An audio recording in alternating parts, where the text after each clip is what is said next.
할렐루야. 어제가 6.25 전쟁 72주년이 되는 날이었습니다.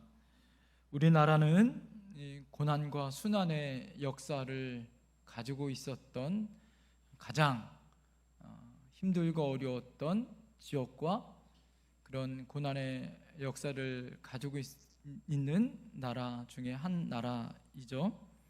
수천 년 동안 북쪽으로는 중국의 침략을 계속 받았고요, 남쪽으로는 일본의 침략을 계속 받았습니다. 그러던 중 1950년 6월 25일 6.25 전쟁이 발발하게 되어졌어요. 6.25의 참상을 하고는요, 참 말 못할 그런 어려움이 많았죠. 3년 1개월 동안 전쟁이 있었습니다. 그 피해를 살펴보면 전투 병력의 희생자를 살펴보면요, 아군 한국군과 유엔군 18만 명이 전사하였고요, 적군이었었던 북한군 52만 명, 중공군 90만 명, 도합 142만 명이 전사했다고 합니다. 사용된 포탄수만요, 1차 세계대전의 수만큼 한 나라에서 비슷한 이 포탄수가 떨어졌다라는 거예요.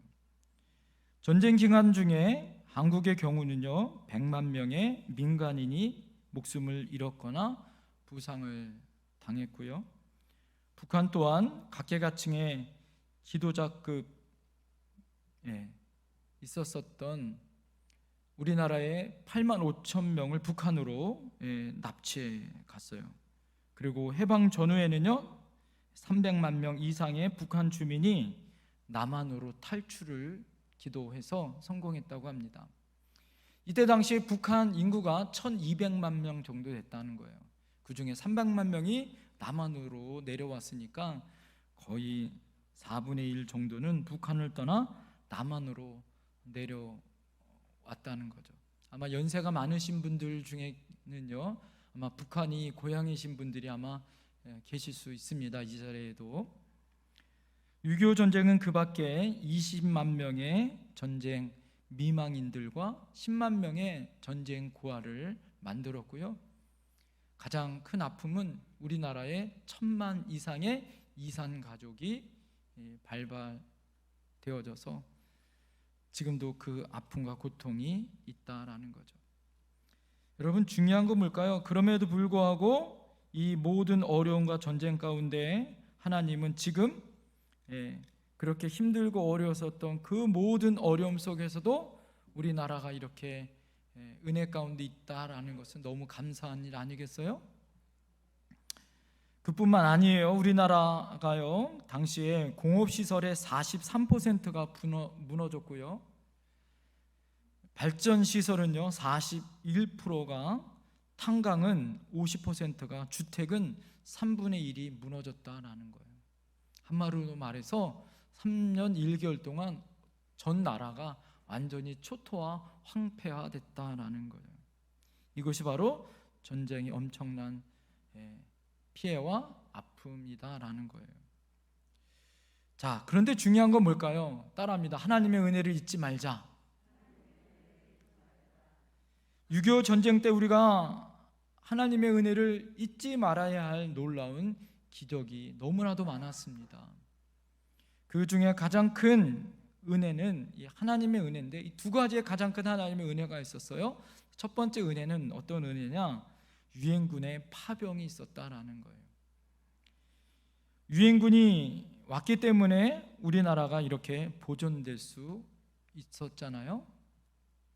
그런데 유엔군이 파병하려면 유엔 안보리 상임이사국이었었던 5개 나라가 모두 다 찬성을 해야 되는 상황이어야 되는 거예요. 그 5개 나라 중에 한 나라도 반대를 하면 유엔 안보리에 있었던 그 안건이 상정도 하지 못하고 유엔군이 우리나라에 올 수도 없었다고 그럽니다. 그런데 그때 우리가 잘 알고 있었던 것처럼 당일 소련이, 지금은 뭐 러시아로 바뀌었지만 당시에는 이 소비에트 연방이라고 있었던 이 소련이 이 불참하게 되어졌죠. 불참함으로 말미암아 만장일치로 유엔군 파병이 통과되어집니다. 소련이 만약에 참석하여 반대를 했다면 어떻게 됐을 것 같아요? 우리나라는 아마 공산화됐을 확률이 훨씬 더 크다라는 거예요. 이게 하나님의 은혜 아니건 뭐겠어요? 두 번째 하나님의 가장 큰 은혜 중에 하나는 무엇이냐면 매거더 장군의 인천 상륙 작전이었다라는 거예요. 이것이 성공했다라는 거예요. 북한 공산군이 전쟁이 시작하자마자 2개월 만에 낙동강, 우리나라 이 남쪽 낙동강까지 전선을 만들고 이제는 낙동강 이남은 우리나라 그 아주 작은 나라로 뺏겼고 나머지는 다 이제 공산화되어졌어요. 전쟁 발발 2개월 만에. 자, 그런데요, 매거더 장군이 1950년 9월 15일 날 인천 상륙 작전을 감행합니다. 매거더 장군이 처음에 인천 상륙 작전을 맨 처음에 이것을 작전을 계획하고 준비할 때는 장적 작전 계획을 미국의 본토로 보냈다고 합니다. 미국 본토에 있었던 전쟁 전문가들이 전략회의를 열면서 매거더 장군의 인천 상륙 작전을 반대했다라는 거예요. 두 가지 이유가 있었다고 합니다. 굉장히 확률이 뭐예요? 적었다라는 거예요. 위험성이 많다라는 거예요. 성공할 확률이 놀라지 마세요. 5,000분의 1.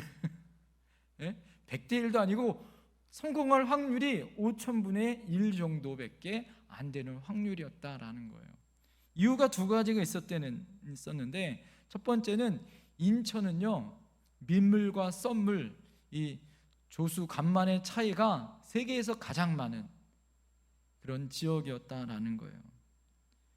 그 차가 10m 정도, 이 높이가 10m 정도의 차이가 나기 때문에 작전을 잘못하면 어떻습니까? 썰물이 때 들어왔다가 민물 때 나갈 때 배가 만약에 그 잘못 알면 어떻게 됩니까? 배가 그냥 서서 그냥 죽을 수밖에 없는 상황이 되어지는 거잖아요. 그러니까 굉장히 어려운 작전이었다라는 거예요. 두 번째 이유는 인천 앞바다가 다 뭐예요? 인천 앞바다에 사이다가 떠도 여러분 뭐예요? 갯벌 아니에요, 갯벌. 그러니까 이 민물일 때 이제는 들어왔는데 썰물일 때 갯벌이 되어지면 잘못하면 어떻습니까?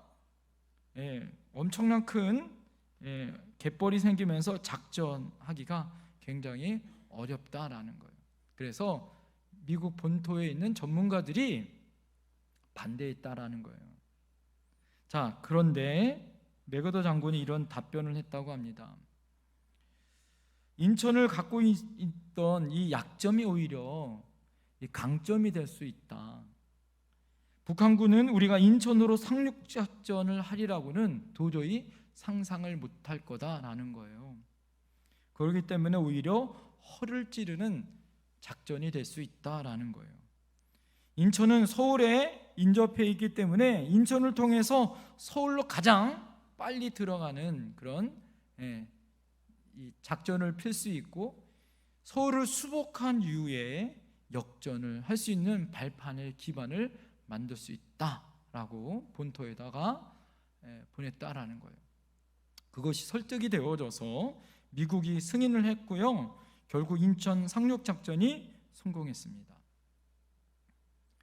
그래서 빼앗았던 서울을 다시 수복하여 찾고 이제 북으로 진격할 수 있었던 거죠.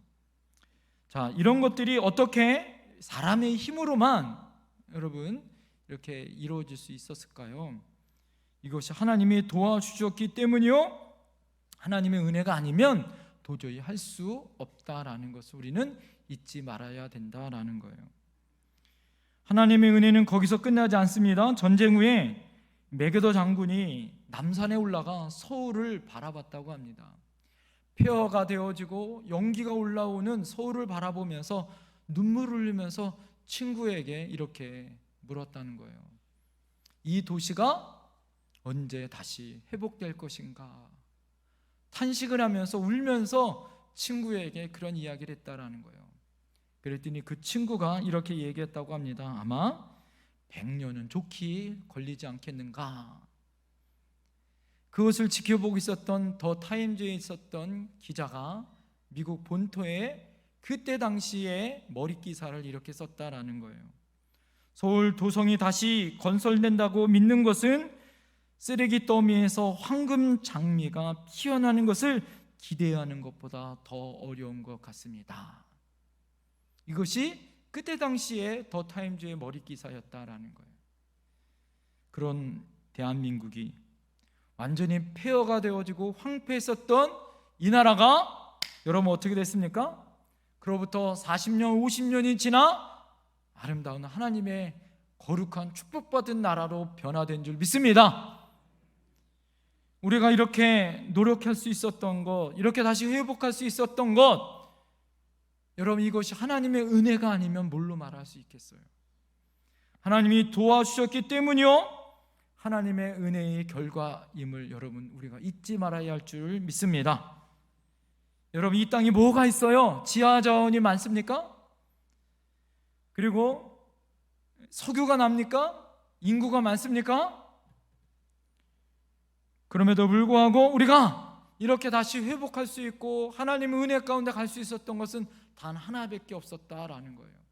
우리가 인간의 힘으로 할 수 없으니 하나님 앞에 뭐밖에 없었어요? 기도하고 하나님을 붙들 수밖에 없었더라. 할렐루야. 그래서 어떻게 했습니까? 하나님을 향하여 기도하는 나라가 되어졌어요. 그래서 우리가 할 수 있었던 건 뭐예요? 주일 예배 드리고, 주일 오후 예배 드리고, 수요 예배 드리고, 금요 철야 예배 드리고, 산 기도하고 금식 기도하고 구국 기도하고 하나님 앞에 살려달라고 기도하는 나라가 되어진 거예요. 할렐루야. 교회가 세워지고 십자가의 깃발만 꽂으면 어떻게 했습니까? 경제가 새로워지고 나라가 변화되어지면서 가장 교회가 활발하게 부흥하는 시기가 되어졌어요. 그때는 십자가만 꽂으면 성도들이 모이기 시작했어요. 여러분들이 다 경험했잖아요. 그래서 우리 교회도 어떻게 했습니까? 47년 전에 하나님의 은혜로 뭐 한 거예요? 이렇게 아름다운 하나님의 교회가 건축되어지고 하나님의 은혜 가운데 남한 최남단에 하나님 앞에 문지기로 우리 교회를 세운 줄 믿습니다. 하나님의 은혜인 거예요. 뭐밖에 할 수 없었습니까? 이 나라에겐 소망이 없었어요. 그래서 하나님 앞에 살려달라고 다시 잘 먹고 잘 사는 나라가 되기 위하여 하나님 앞에 열심히 뭐 했어요? 예배하고 기도했습니다. 하나님의 은혜만 붙드는 그런 민족이 되어졌어요. 그래서 복받은 나라다 이거예요. 그러면 오늘 본문을 통해서 6.25 전쟁 72년을 맞이해서 여러분 하나님이 우리에게 다시 우리 하나님을 붙들고 믿음으로 나가는 우리에게 어떻게 그렇게 믿음으로 나가야 하는가, 어떻게 다시 우리의 믿음을 2년 1개월 동안 코로나19의 전쟁처럼 힘들고 어려웠던 우리의 시간들을 다시 회복할 수 있는가, 오늘 여러분 그 은혜를 함께 나누었으면 좋겠어요. 오늘 여러분 전반기, 우리 2022년 전반기 마지막 예배예요. 이제는 다음 주일날 맥주 감사주의를 보내면 이제 후반기 첫 번째 예배를 드립니다. 하나님의 은혜 가운데 전반기 우리가 마지막 예배를 드리면서 하나님 앞에 지난 6개월 동안 하나님의 은혜를 생각하며 우리의 믿음을 다시 세워야 할 줄 믿습니다. 그 교훈 첫 번째는 무엇이냐? 따라합니다. 근신하고 깨어있자. 여러분 지금 근신하고 깨어있어야 한다라는 거예요. 6.25 전쟁이 언제 일어났습니까? 1950년 6월 25일. 우리가 잘 알듯이 그날 휴일 밤에 모든 사람들이 전쟁의 기미도 모르고 전쟁할 생각도 못하고 고향으로 집으로 돌아가고 쉬자고 이야기하는 그 순간에 뭐예요? 탱크를 몰고 전쟁이 벌어진 거예요. 성경에서 오늘 말하고 있는 여러분, 근신하라라는 말은 넵시타라는 말이에요. 이 넵사타라는 말은 겸손하고 절제하여 자기를 조절하라라는 말입니다. 베드로 사도가 자주 사용했던 단어예요. 베드로전서 4장 7절에 보면 만물의 마지막이 가까웠으니 그러므로 너희는 정신을 차리고 근신하여 기도하라. 이 정신을 차리고 근신하라라는 말이 오늘 말하고 있는 동일한 언어예요. 사랑하는 성도님들, 지금 대한민국의 현실을 바라보며 우리가 다시 근신할 때인 줄 믿습니다. 그리고 깨어 있어야 된다라는 거예요. 여러분, 깨어 있다라는 말은 그래오라는 말입니다. 이 말의 뜻은 여러분, 주목하고 바라보라라는 거예요. 깨어 있어서 주목하고 바라보라라는 거예요. 깨어만 있는 것이 아니라 무엇을 바라봐야 할까요? 여러분, 우리의 주족이 어디예요? 요즘 뭐 주족도 없는 세상이 되어졌는데, 우리의 주족은 어딜까요? 아직도 우리의 북한이 우리의 주족이죠. 그죠? 그리고 우리에게 힘들고 어렵게 하는, 참 주변에 얼마나 많은 나라들이 있습니까? 특별히 우리가 우리 대적 마귀를 주목하여 바라봐야 하는 거예요. 북한이 적화 야육의 욕망을 72년 동안 한 번도 버린 적이 있어요? 없어요? 한 번도 버린 적이 없습니다. 우리의 동족이요, 우리가 잊지 말아야 될, 그들을 품어야 되는 우리의 사랑하는 동족이지만, 여러분, 지금도 아직도 그들은 공산당이요, 김정은 정권 안에 있어요. 그들이 마음만 먹으면 핵미사일을, 우리가 잘 아는 것처럼 연평도 연안에, 연평도로 포를 쏘아대고, 지금도 우리의 군함을 침몰시키고, 그리고 아직도 전쟁 야욕을 잃어버리지 않고 있습니다. 그래서 우리가 주목하여 바라봐야 한다는 거예요. 오늘 여러분 8절을 보세요. 근신하라, 깨어라, 너희 대적 마귀가 우는 사자같이 두루다니며 삼킬 자를 찾나니. 근신하고 깨어서 분단의 현실을 정확하게 바라볼 수 있어야 합니다. 지금 전 세계에서 유일한 분단 국가는 우리나라 한 나라밖에 없어요. 그런데요, 너무너무 아이러니하게요, 우리나라가 제일 분단 국가, 제일 위험한 나라고 핵의 위험이 가장 많은 나라지만, 우리나라의 가장 강점 중에 하나가 무엇이냐면 가장 치안이 잘 되는 나라다라는 거예요. 이것이 전 세계에 있는 모든 사람들이 가장 치안이 잘 돼 있는 나라라고 이야기합니다. 얼마 전에 브라질 축구 선수들이 와서 마음껏 즐기고 마음껏 놀고 갈 수 있는 나라가 전 세계에 있는 우리나라밖에 없다라는 거예요. 어떠한 일이 벌어져도 CCTV, 경찰력이 가장 빨리 와서 해결할 수 있는 나라는 우리나라밖에 없다라는 거예요. 너무 아이러니하지 않아요? 가장 핵의 위험에 분단의 나라지만 가장 치안이 안전한 나라. 중요한 건 뭘까요? 여러분, 그래서 우리가 제대로 바라보지 못하는 거예요. 사람들이 어떻습니까? 정말 우리가 바라봐야 할 것, 우리가 정말 주목하여 봐야 할 것을 제대로 보지 못하는 거예요. 사단이 우리에게 어떻습니까? 정말 봐야 할 것을, 주목하여 바라봐요, 근신하여 깨어 있어야 할 것을 보지 못하는 거예요. 세상에 눈을 돌리게 하고 세상에 우리의 마음과 관심을 빼앗기게 한다는 거예요. 마치 구약에 나오는 남북이 갈라져서 이스라엘 민족이 서로 전쟁을 벌여 원수지간이 된 것처럼 동족끼리 원수지간이 되어져서 오랜 정치적인, 사회적인, 문화적인 그런 어려움들로 인하여 이질의 문화 가운데 살아서 이제는 남인 것처럼 우리가 생각되어지고 서로 바라보지 못하는 세상이 되어졌던 것처럼 느껴집니다. 중요한 건 뭘까요?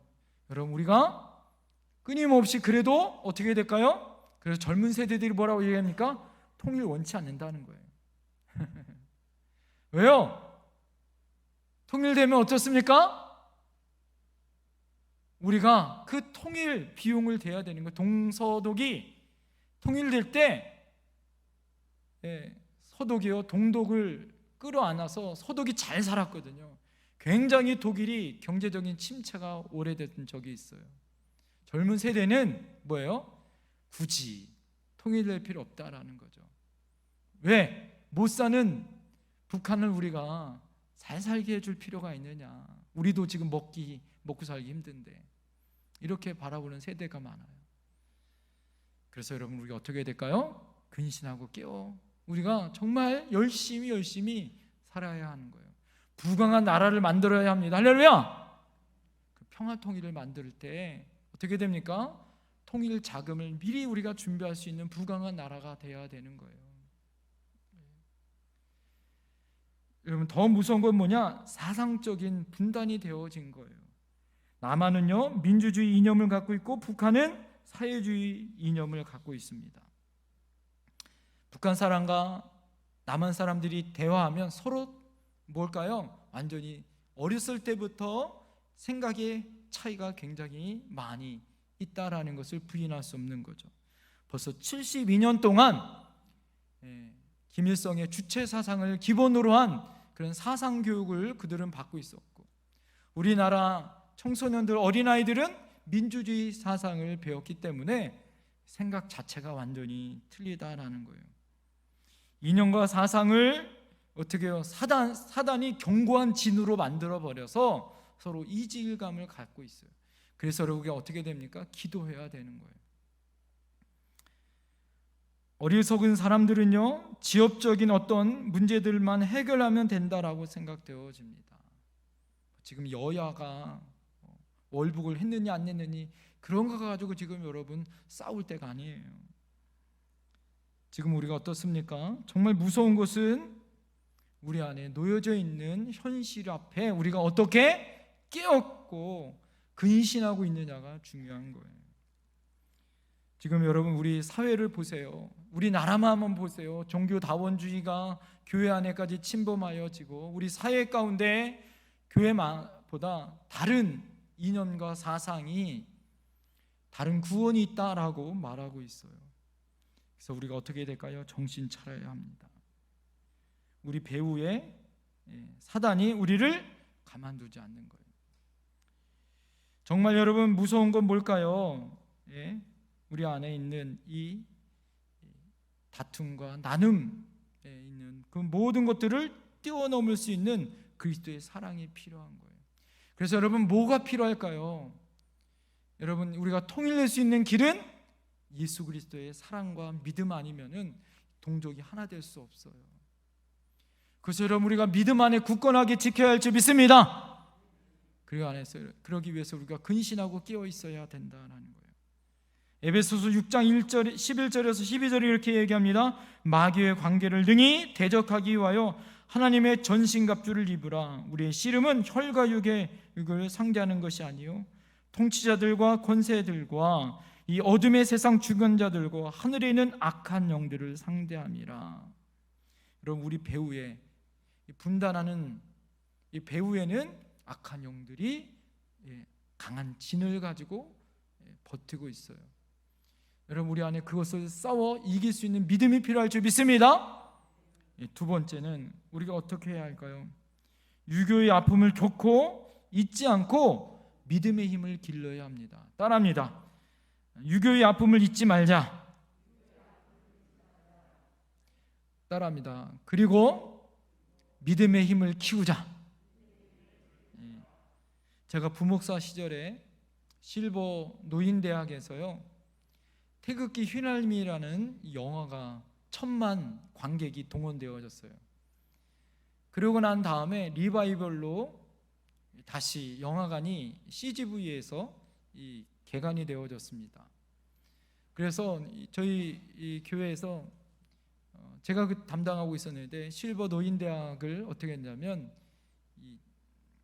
아침에 오전 시간에 CGV 전관을 전세를 냈어요.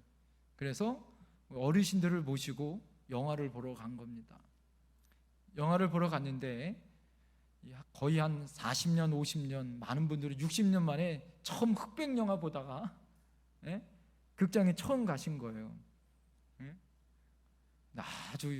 아주 재미있는 일들이 벌어졌습니다. 이제 극장에서 태극기 휘날리며라는 영화는 6.25 전쟁을 배경으로 하는 전쟁이었어요. 이 전쟁의 배경이 벌어지고 나니까요, 이제 어르신들이 감정이 이입이 된 것 같아요. 전쟁 영화가 시작되어지자 이제 뭐 전쟁 이 씬이 많았잖아요. 태극기 휘날림을 보면 막 총탄이 날아다니고 막 폭탄이 터지고 막 이러는데 어르신들이 한두 명씩 바깥으로 막 나가는 거예요. 그래서 깜짝 놀라서 도우미로 오셨던 권사님들과 제가 나가봤어요. 그랬더니 어르신들이 가슴을 부여잡으면서 가슴이 아파서 못 보겠다는 거예요. 숨이 차서 못 보겠다는 거예요. 왜 그러냐니까 옛날 생각나는 거예요. 옛날 생각. 옛날에 막 섹세이가 막 휙 날아다니면 막 숨고 전쟁의 그 아픔과 상처를 바라보시면서 옛날 생각이 나서 가슴이 벅차고 마음이 아파가지고 못 보겠다는 거예요. 이 영화가 얼마나 리얼하고 거기 막 음향 사운드가 얼마나 막 세요. 그러니까 어르신들이 막 한두 명 나오는 게 아니라 막 나오시는데 너무 재밌는 것은 그 영화에 메가더 장군이 인천 상륙작전을 성공했습니다. 이게 막 나오면서 거기서 막 태극기를 막 휘날리니까 어르신들이 다 일어나가지고 막 박수를 막 치는 거예요. 야, 이 감정이 이입이 되시니까 어른들이 막 신났어요. 마지막에 다 울고 나옵니다. 거기 이제 거기 주인공이 나중에 거기서 전사를 하는데 그 김일성 고지예요.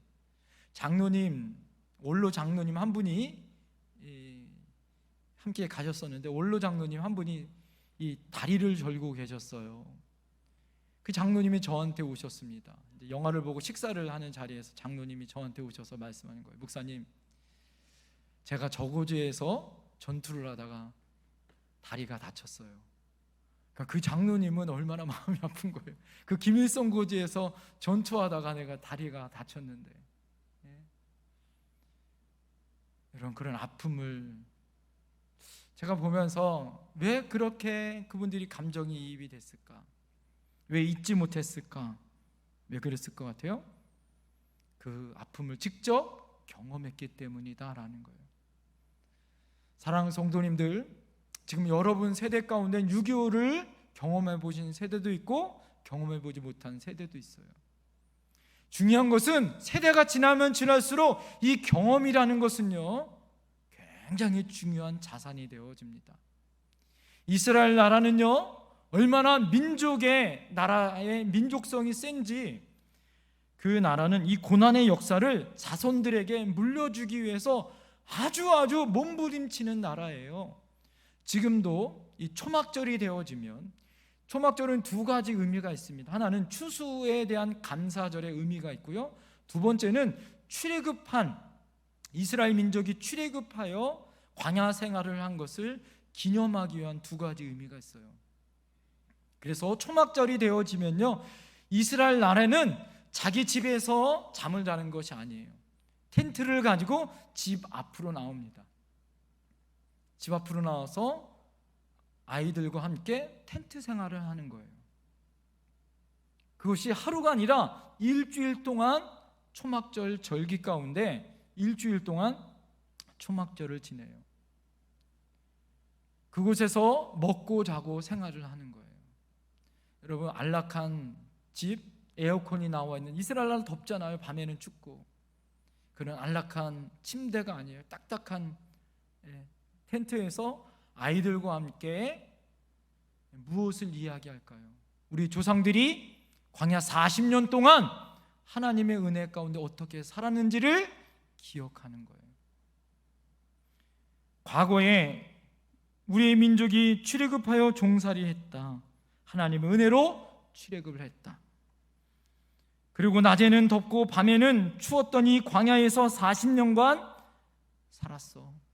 농사도 짓지 않았는데 하나님이 매일 만나로 주셔서 먹을 수 있었고, 밤에는 불기둥으로 낮에는 구름기둥으로 하나님이 지켜주셨어.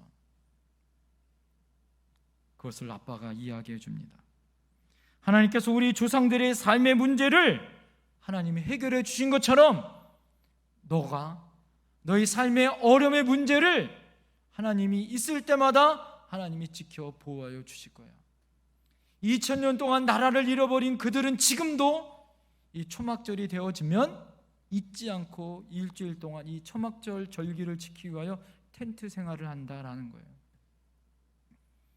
사랑하는 성도님들, 6.25 노래가 있습니다. 아 이지랴 어찌 우리 그날을, 우리가 얼마나 많이 불렀습니까? 여러분, 많은 사람들이 잊어버려요. 그런데 결코 잊으면 안 됩니다. 무엇을 잊지 말아야 할까요? 하나님의 은혜를 잊으면 안 되는 거예요. 하나님이 지켜주신 은혜를 잊으면 안 돼요. 할렐루야! 그리고 힘을 길러야 합니다. 힘이 약하니까 어떻습니까? 나라를 빼앗기는 아픔이 있는 거예요. 국력을 키워야 합니다. 체력을 키워야 합니다. 그러나 더 중요한 것은 영력을 키워야 해요. 할렐루야! 우리나라가 다시, 여러분 72년 동안 다시 이렇게 부강한 나라가 될 수 있었던 것은 아까 말씀드린 것처럼 하나님 앞에 예배가, 기도가 하나님의 말씀으로 신앙이 회복되어졌기 때문이에요. 하나님 앞에 부르짖어 믿음 가운데 섰기 때문입니다. 할렐루야! 여러분, 그 믿음을 결코 우리가 잊으면 안 되는 거예요. 다윗이 이스라엘 나라 가운데 가장 큰 나라를 이루었고 통일 나라를 이루었습니다. 그러나 어떻습니까? 다윗이 죽자 솔로몬 시대가 지나고 난 다음에 어떻습니까? 남북이 나누어지죠. 나누어지자 우상을 숭배합니다.